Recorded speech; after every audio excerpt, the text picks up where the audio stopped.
फिर भी एक महान पुरुष प्रेस कॉन्फ्रेंस नहीं करता इस डर से कि वो इन बेवकूफों के सवालों के भी जवाब नहीं दे सकता।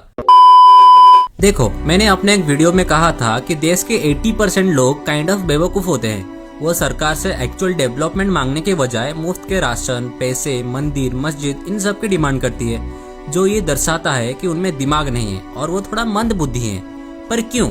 इन 80% लोगों में दिमाग क्यों नहीं है? सिंपल सा आंसर है, इनमें दिमाग इसीलिए नहीं होता क्योंकि इन्हें पैदाइशी एक चीज से वंचित किया गया है, and that is quality education. और देश का हर इश्यू, लिटरली हर एक मुसीबत का समाधान हो जाएगा अगर लोगों को सरकार से क्वालिटी एजुकेशन मिल जाए तो। बट कुछ ज्ञानी अंतर्यामी आके कहेंगे कि जनता ही क्वालिटी एजुकेशन की डिमांड नहीं करती, वो तो मंदिर, मस्जिद, मुफ्त का पैसा, राशन इन सब की डिमांड करती है, तो इसमें सरकार की क्या गलती? और अगर जनता ही ये सब डिमांड करेगी तो सरकार भी तो उन्हें वही देगी ना। तो मैं उन अंतर्यामी को ये कहना चाहूंगा कि ठीक है, मैंने तुम्हारी बात मान ली कि जनता क्वालिटी एजुकेशन नहीं बल्कि ये सब डिमांड करती है, इसलिए सरकार भी उन्हें वही देती है। पर मैं उन अंतर्यामियों से ये पूछना चाहूंगा कि तुम्हें एटलीस्ट इतना तो पता ही होगा कि अगर ऐसा ही चलेगा और चलता रहा तो हमारा देश तो डेवलप नहीं होने वाला। देश को डेवलप करने के लिए हमें ये नहीं बल्कि ये सिनेरियो चाहिए जहाँ डिमांड भी क्वालिटी एजुकेशन का हो और सप्लाई भी क्वालिटी एजुकेशन का ही हो। तो अब हमारा देश इस सिनेरियो से इस सिनेरियो तक कैसे आएगा?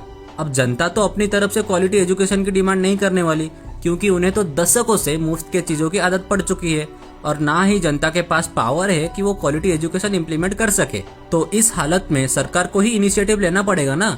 चाहे जनता मुफ्त की चीजों की मांग करती रहे, पर सरकार को अपनी तरफ से जिम्मेदारी लेते हुए फ्री भी नहीं बल्कि एजुकेशन देना पड़ेगा। हाँ, चाहो तो थोड़ा बहुत फ्री भी दे सकते हो, पर एक्चुअल प्रायोरिटी एजुकेशन होना चाहिए। ऑब्वियसली स्टार्टिंग में लोग थोड़ा बहुत नाराज होंगे और आपका वोट बैंक भी थोड़ा कम हो सकता है, पर जब धीरे धीरे आप हर साल उन्हें एजुकेशन ही देते रहोगे तो उन्हें भी एजुकेशन का वैल्यू समझ आ जाएगा एंड उन्हें क्वालिटी एजुकेशन की आदत हो जाएगी।